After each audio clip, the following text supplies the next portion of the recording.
How's it going, everybody? My name is Matt Holborn. I'm a jazz violinist. This is my little video going through one of the lines from a solo that I played over Autumn Leaves.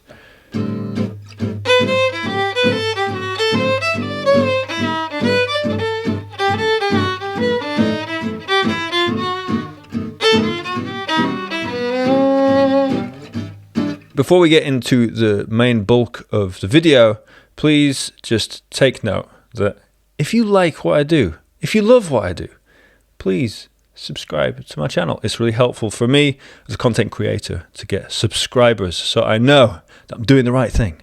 One last thing, if you are absolutely loving this stuff, then you can get more of it on my Patreon account. So this video is a small section of a much longer video that I put together just for my Patreon people. That's right. That's what they're called. My Patreon people. I guess they're patrons, whatever. They're my Patreon people. And I put this video together just for them. And on there, you can get access to weekly live classes, access to more videos just like this, transcriptions of everything that I do, one-to-one feedback from me, question and answer sessions, loads of things. It's crazy what you get when you sign up to my Patreon. You can get a free trial to see how it feels to you. You can do all those things. But you know what? Even if that doesn't happen, even if you don't subscribe or sign up to my Patreon, I don't mind. As long as I've given you something that's helped you get a little bit better at jazz violin. Comment on this video to let me know about it, even if you didn't like it. In fact, comment definitely if you didn't like it. If I've annoyed you in any way, comment on this video and tell me. I want to know because it's funny. Let's get into the bulk of the video. The first line is like a big load of different lines.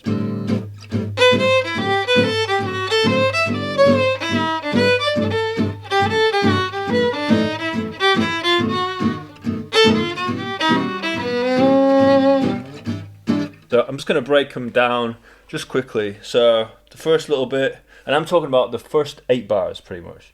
There's a bit of a break, there's a little bit of silence, and then no silence at all. We come in. I'd say that's like one section of language. And then we've got.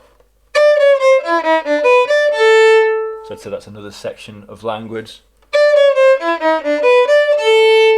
I think it's a little bit Grappelli-ish, that. That's a little bit Grappelli-ish, I think. So that's the second bit. Right. Second bit, the third bit. I think that's another little piece of language, another section of the solo, or of that line. And then, to lead on from that, we do that. So that's another little moment.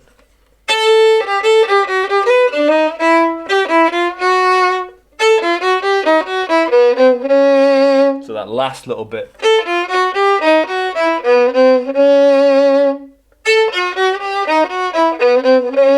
So let's say this is section 1 of the line. Section 2 of the line. Section 3.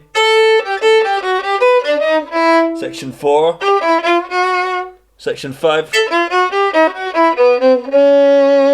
That's how I would break it up. Now, I'm not going to go into exactly what's going on in all of those little moments, or else this video will literally never end, and you'll have turned it off before it's even 1/5 of the way through. With those little bits of language, I would take each of those little sections. If you like it, and if you like those bits, take those little sections that I just where I just portioned them out for you. Take each of those things and try and work on it in different keys, or try and work on it in the same key. That's what we've been doing in the live sessions, sort of in a like together. We've been taking little bits and just hearing them as little lines in themselves, and trying to get them under our fingers, etc. Anyway, so if you do like that stuff, please do that in your own time as well. It's a really good thing to do, and all of that stuff, it's quite classic jazz language. I was going to talk about the last little bit of that line. So over the E minor, let's turn that down a little bit. Over the E minor chord, I've got this. I land on that C sharp, and that's something, a little thing to try and take away from here.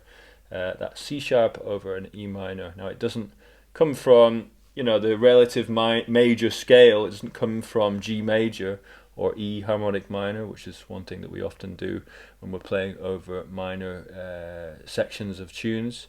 It sort of gives a Dorian sound in a way. So it gives us, it's a little bit like borrowing that note. We're sort of like we're borrowing that note from the D major scale in a way, which in turn is E Dorian, which in turn gives us this major 6 over a minor chord, right? And that's really what we're looking at. We're trying to get this major 6 over a minor chord, and it gives us a very specific sound. There's other ways of getting that sound, there's other ways of thinking about it, but let's just think about it like that right now. So that's what I did.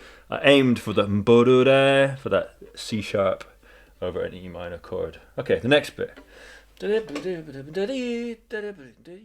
Guys, thanks for watching. As I said, if you like what I do, you can sign up to my Patreon, you can subscribe on here, you can comment on this video, and if you don't like what I do, I don't care. Bye.